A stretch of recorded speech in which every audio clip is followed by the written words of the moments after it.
Bismillahirrahmanirrahim. Assalamualaikum warahmatullahi wabarakatuh. Yang saya hormati Ibu Fitriani SPD MPD selaku dosen pengampu pada mata kuliah penelitian tindakan kelas.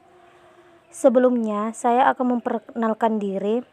Nama Hasrina, NIM 180101015, Program Studi Pendidikan Agama Islam, Fakultas Tarbiyah dan Ilmu Keguruan, Institut Agama Islam Muhammadiyah Sinjai.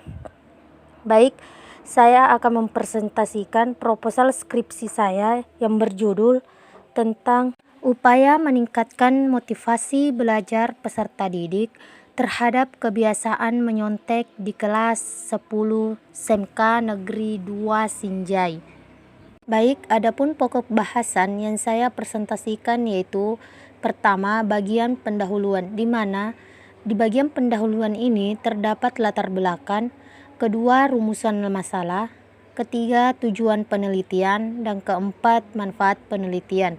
Dan selanjutnya saya akan membahas tentang kajian pustaka dan metode penelitian. Baik, langsung saja saya membahas pada bagian pendahuluan. Motivasi dan belajar merupakan dua hal yang saling mempengaruhi. Belajar adalah perubahan tingkah laku secara relatif, permanen, dan secara potensial terjadi sebagai hasil dari praktik penguatan motivasi yang dilandasi tujuan tertentu. Korelasi ini menguatkan urgensitas motivasi belajar. Hakikat motivasi belajar adalah dorongan internal dan eksternal pada peserta didik yang sedang belajar untuk mengadakan perubahan perilaku. Motivasi belajar adalah proses memberi semangat belajar, arahan, dan kegigihan perilaku. Artinya, perilaku yang termotivasi adalah perilaku yang penuh energi, terarah, dan bertahan lama. Guru dengan sadar merencanakan kegiatan pengajarannya secara sistematis dengan memanfaatkan segala sesuatunya guna kepentingan pengajaran. Harapan yang tidak pernah sirna dan selalu guru tuntut adalah bagaimana bahan pelajaran yang disampaikan guru dapat dirasakan guru. Kesulitan itu dikarenakan peserta didik bukan hanya sebagai individu dengan segala keunikannya, tetapi mereka juga sebagai makhluk sosial dengan latar belakang yang berlainan.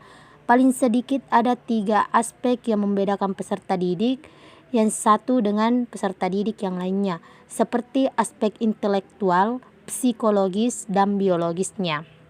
Pada proses pembelajaran tidak lepas dari kegiatan evaluasi pembelajaran. Evaluasi pembelajaran dilakukan untuk mengetahui tingkat kemampuan peserta didik setelah proses pembelajaran berlangsung. Ada 3 ranah yang diharapkan dicapai oleh peserta didik setelah mengikuti evaluasi pembelajaran seperti kognitif, afektif, dan psikomotorik. Jika dilihat dari komponen pembelajaran, kurangnya implementasi pendidikan karakter terjadi ketika proses evaluasi pembelajaran. Hal tersebut terjadi karena masih terdapat peserta didik yang mementingkan nilai sehingga menyebabkan peserta didik melakukan berbagai cara agar mencapai nilai yang maksimal. Fenomena tersebut sering disebut dengan perilaku menyontek. Nah, menyontek memiliki pengertian yang mengarah kepada kegiatan meniru atau menciplak. Menyontek ketika ujian atau ulangan di sekolah merupakan perbuatan memalukan dan tidak terpuji. Kemudian selanjutnya yaitu rumusan masalah. Dari latar belakang masalah yang telah diuraikan dapat dirumuskan permasalahan, yaitu apakah kebiasaan menyontek dapat berpengaruh terhadap motivasi belajar peserta didik. Kemudian tujuan dari penelitian. Adapun tujuan dari penelitian yaitu untuk mengetahui motivasi belajar peserta didik terhadap motivasi belajar peserta didik. Adapun manfaat dari penelitian yaitu pertama manfaat teoritis, yaitu penelitian ini dapat menambah wawasan dan pengetahuan mengenai motivasi belajar peserta didik terhadap kebiasaan menyontek. Kemudian memberikan sumbangan atau kontribusi bagi kalangan pendidikan.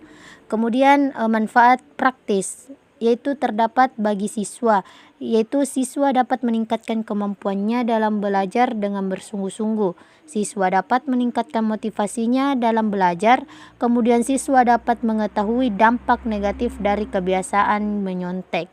Adapun manfaat bagi guru yaitu dapat mendorong kreativitas dan keterampilan dalam berpikir kreatif guru, kepala sekolah, dan pihak-pihak yang terlibat sehingga mampu menghasilkan siswa yang berkualitas. Kemudian dapat mendorong guru untuk senantiasa mengawasi siswanya secara lebih efektif lagi. Nah, bagi sekolah yaitu memberikan gambaran kepada sekolah ada tidaknya pengaruh atau hubungan antara kebiasaan menyontek terhadap motivasi peserta didik agar dapat lebih efektif dan efisien lagi melakukan pengawasan serta menanamkan nilai-nilai kejujuran pada peserta didik. Nah, selanjutnya saya akan membahas tentang kajian pustaka, di mana pada bagian kajian pustaka terdapat 6 pokok pembahasan, yaitu bagian A, yaitu konsep tentang motivasi. Pertama yaitu pengertian motivasi, kedua indikator motivasi, ketiga upaya meningkatkan motivasi. Selanjutnya di bagian B terdapat konsep tentang menyontek. Pertama, pengertian dari menyontek, kedua indikator menyontek, dan ketiga dampak negatif dari menyontek. Langsung saja ke pengertian motivasi. Kata motivasi berasal dari bahasa Latin movere yang berarti menggerakkan. Lord Coucy menjelaskan motivasi sebagai suatu kondisi yang menyebabkan atau menimbulkan perilaku tertentu dan yang memberi arah serta ketahanan pada tingkah laku peserta didik. Kemudian Imron menjelaskan bahwa motivasi berasal dari bahasa Inggris motivation yang berarti dorongan, pengalasan, dan motivasi. Kata kerjanya adalah to motivate yang berarti mendorong, menyebabkan, dan merangsang. Motif sendiri berarti alasan, sebab, dan daya penggerak. Bagian kedua yaitu indikator motivasi. Adapun indikator dari motivasi adalah pertama, tekun menghadapi tugas, di mana dapat bekerja terus-menerus dalam waktu yang lama dan tidak pernah berhenti sebelum selesai. Kemudian, ulet menghadapi kesulitan atau tidak lekas putus asa atau tidak pernah putus asa. Kemudian, menunjukkan minat terhadap bermacam-macam masalah. Kemudian, lebih senang bekerja mandiri. Kemudian, cepat bosan pada tugas-tugas yang rutin atau hal-hal yang bersifat mekanis, berulang-ulang begitu saja sehingga kurang kreatif. Kemudian dapat mempertahankan pendapatnya, kemudian tidak mudah melepaskan hal yang diyakini, kemudian senang mencari dan memecahkan masalah, dan selanjutnya upaya meningkatkan motivasi belajar. Adapun upaya yang dapat dilakukan dalam meningkatkan motivasi belajar peserta didik yaitu pertama, hindarkan sugesti dan kondisi yang negatif atau yang kurang menunjang dan menggairahkan. Kemudian kedua yaitu menciptakan situasi kompetisi yang sehat baik antar individu dalam kelompok atau kelasnya maupun self competition. Kemudian adanya patchmarking. Kemudian memberikan kesempatan kepada individu, kemudian memberikan hadiah kepada individu atau dalam bentuk penghargaan. Pembahasan selanjutnya yaitu konsep tentang menyontek. Nah, pertama yaitu pengertian dari menyontek. Menyontek merupakan suatu perilaku negatif yang biasa dilakukan oleh peserta didik pada saat ujian. Perilaku mencontek telah dianggap sebagai tindakan yang wajar, padahal perilaku mencontek dapat berdampak buruk bagi peserta didik.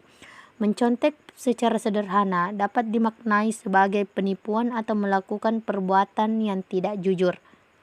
Kemudian indikator dari menyontek. Pertama, cenderung tidak tenang. Kedua, sering melihat kiri kanan. Ketiga, menoleh ke belakang sambil menanyakan jawaban ke teman lain. Keempat, sering melakukan gerak-gerakan. Kelima, perasaan panik pada saat ujian dimulai. Keenam, merasa takut tidak tuntas dan malu. Ketujuh, takut mengecewakan orang tua. Kedelapan, adanya perasaan tidak khawatir ketika ulangan dilaksanakan. Kesembilan, terpengaruh oleh teman yang biasa menyontek. Dan ke-10 yaitu harapan besar orang tua terhadap dirinya untuk mendapatkan nilai yang lebih tinggi. Kemudian dampak negatif dari perilaku menyontek. Nah, di sini terdapat dampak negatif diantaranya yaitu bersifat manipulatif atau tidak jujur. Kedua, tidak percaya dengan kemampuan sendiri. Ketiga, menumbuhkan sifat melanggar atau curang. Keempat, termasuk perbuatan yang dapat mempengaruhi peserta didik lain. Kelima, mencontek menjadikan kebiasaan karena sering dilakukan karena terbukti mampu memberikan hasil yang diinginkan. Kemudian yang keenam yaitu malas lawan cerdas. Kemudian ketujuh yaitu nilai lawan kemampuan. Baik, selanjutnya saya akan membahas pada metode penelitian. Pada bagian metode penelitian ini terdapat 6 pokok pembahasan, di mana terdapat jenis dan pendekatan penelitian. Kedua, tempat dan waktu penelitian. Ketiga, populasi dan sampel penelitian. Keempat, teknik pengumpulan data. Kelima, instrumen penelitian. Keenam, teknik analisis data. Langsung saja pada pembahasan jenis dan pendekatan penelitian. Jenis penelitian. Adapun jenis penelitian yang digunakan adalah jenis penelitian ex post facto atau penelitian ex post facto adalah penelitian yang meneliti hubungan sebab akibat yang didasarkan atas kajian teoritis bahwa suatu variabel tertentu mengakibatkan variabel tertentu.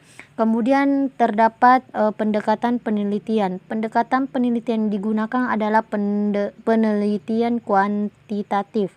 Metode kuantitatif dinamakan metode tradisional karena metode ini sudah cukup lama digunakan sehingga sudah mentradisi sebagai metode untuk penelitian. Selanjutnya yaitu tempat dan waktu penelitian.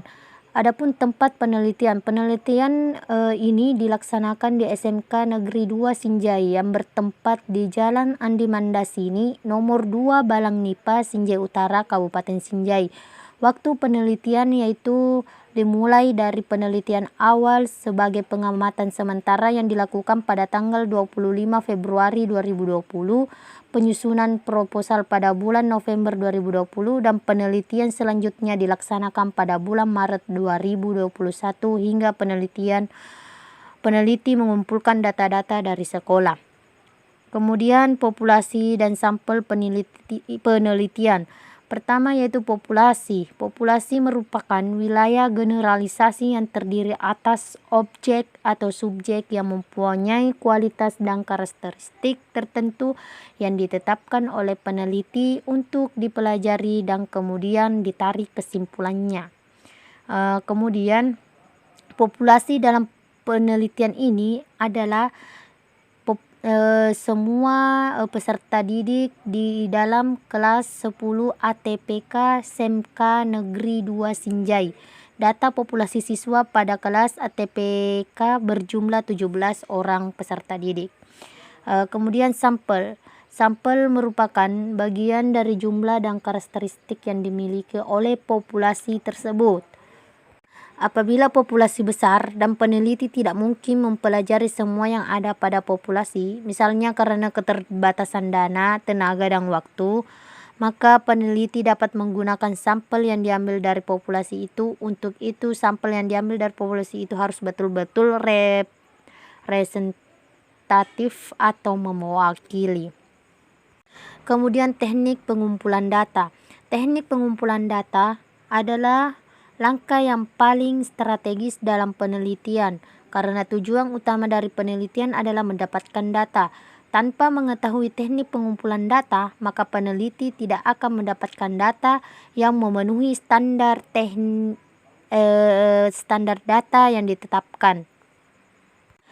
Karena penelitian ini bersifat kuantitatif, maka teknik pengumpulan data yang digunakan oleh peneliti yaitu pertama metode kuesioner atau angket, dan kemudian menggunakan dokumen. Selanjutnya yaitu instrumen penelitian. Instrumen penelitian merupakan semua yang digunakan untuk mengumpulkan, memeriksa, menyelidiki suatu masalah, mengelola, menganalisa, dan menyajikan data-data secara sistematis, serta menganalisa dan menyajikan data-data secara sistematis, secara objektif dengan tujuan memecahkan suatu persoalan. Selanjutnya yaitu teknik analisis data. Analisis data adalah suatu upaya mengelola data menjadi sebuah informasi sehingga karakteristik atau sifat-sifat suatu data dapat dipahami dengan mudah dan bermanfaat untuk menjawab suatu masalah-masalah yang berkaitan dengan kegiatan penelitian. Analisis regresi ganda merupakan salah satu teknik analisis yang digunakan dalam mengelola data multivariabel.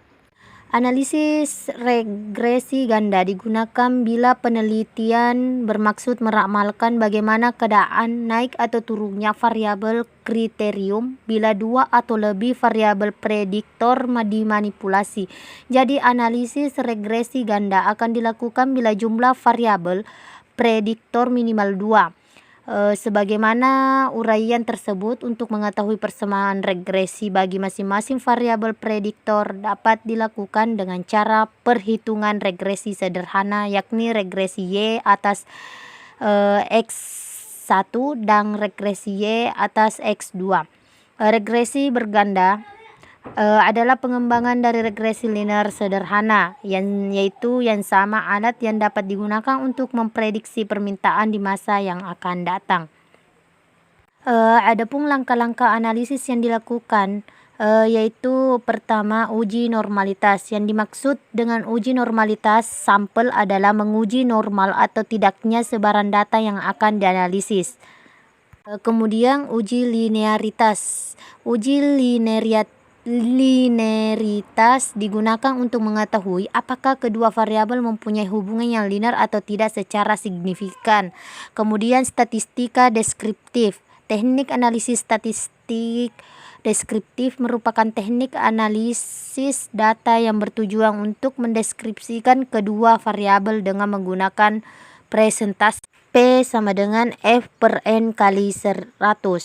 Kemudian uji hipotesis. Pengujian hipotesis bersama juga diuji merupakan pengujian hipotesis untuk mengetahui pengaruh variabel bebas terhadap variabel terikat. Baik, mungkin itulah presentasi dari saya. Lebih dan kurangnya mohon maaf. Billahi fisabilil haq fastabiqul khairat. Wassalamualaikum warahmatullahi wabarakatuh.